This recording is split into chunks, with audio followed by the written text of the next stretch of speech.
The hotel hallway was so quiet that I could hear the elevator doors closing behind us. My father-in-law adjusted his jacket while my mother-in-law kept asking whether there had been some kind of misunderstanding. I wish there had been.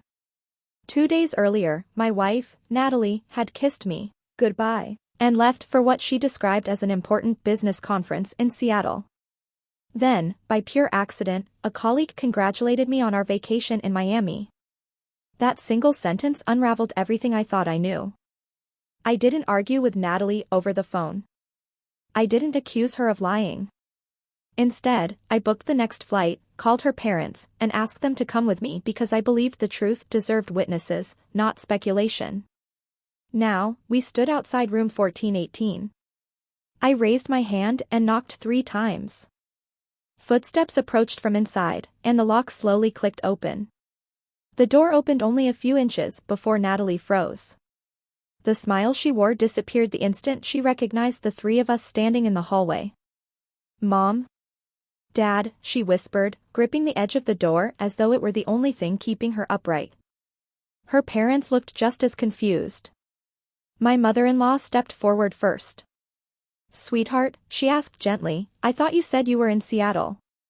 Natalie glanced over her shoulder before answering, a tiny movement that lasted less than a second, but told me she wasn't alone.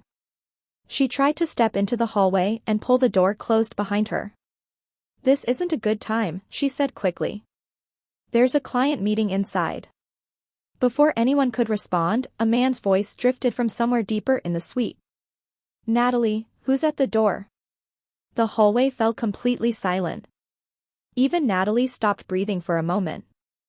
Natalie closed her eyes for a brief second before opening the door the rest of the way. The man inside wasn't sitting on the couch with champagne or hiding behind a bedroom door the way every dramatic story would have you expect. He was standing beside a conference table covered with presentation binders, product samples, and open laptops. For other people, 2 women and 2 men wearing company badges looked toward the entrance with confused expressions.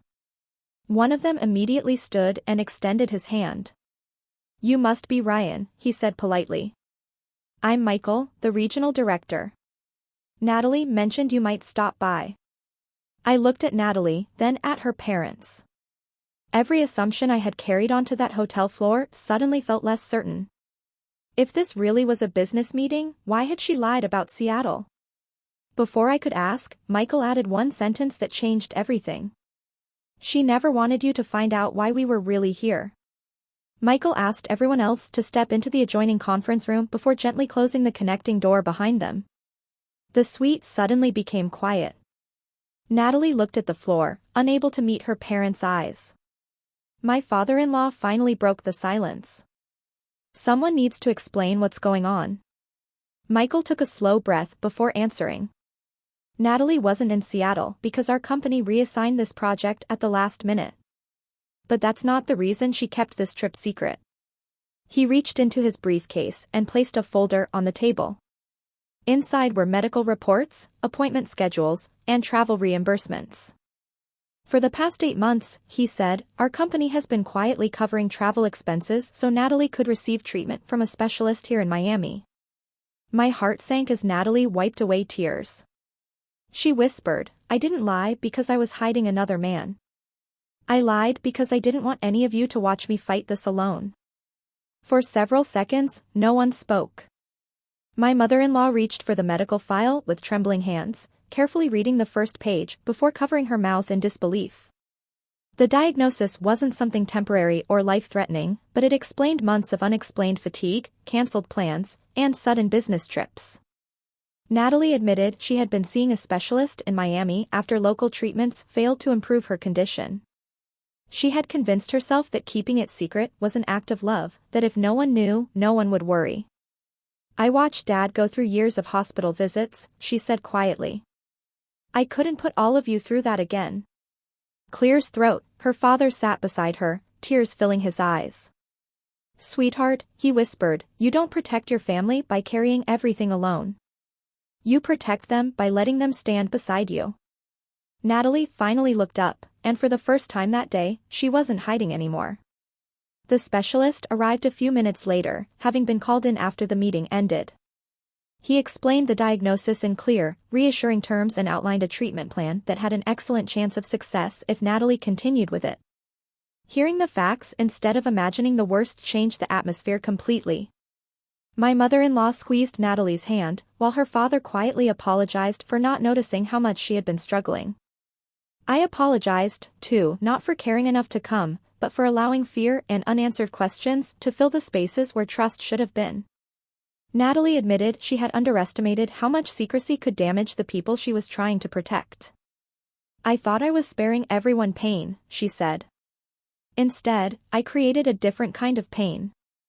None of us could change the previous 8 months, but we could decide together what the next 8 would look like." The following morning, the 4 of us had breakfast together before Natalie's appointment. For the first time in months, there were no carefully edited explanations or half-truths, just honest conversation. She admitted how frightened she had been after hearing the diagnosis and how quickly fear had turned into isolation. Every lie she told had seemed small at first, changing a city on her itinerary, calling appointments, client meetings, pretending everything was normal during our nightly video calls. But small lies had built a wall that almost cost her the people who loved her most. Her father reached across the table and smiled gently. "Strength isn't pretending you don't need help," he said. "It's trusting the people who already promised they'd stand beside you." Natalie nodded through tears, finally understanding that protecting a family doesn't mean shutting them out. Sometimes it means letting them carry part of the weight. A year later, we returned to Miami together, not for another secret trip, but for Natalie's final follow-up appointment. Her doctor smiled as he reviewed the latest results and said the words we had been hoping to hear. The treatment had been successful, and she would only need routine monitoring going forward. On the flight home, Natalie looked out the window and quietly apologized one last time. "The hardest part wasn't the diagnosis," she admitted. "It was believing I had to face it alone." I squeezed her hand and reminded her that marriages aren't tested only by illness or hardship. They're tested by whether 2 people choose honesty when the truth feels frightening. Looking back, the moment she opened that hotel door didn't expose a secret affair or destroy our marriage. It exposed something far more important: fear. And once fear finally lost its grip, our family became stronger than it had ever been.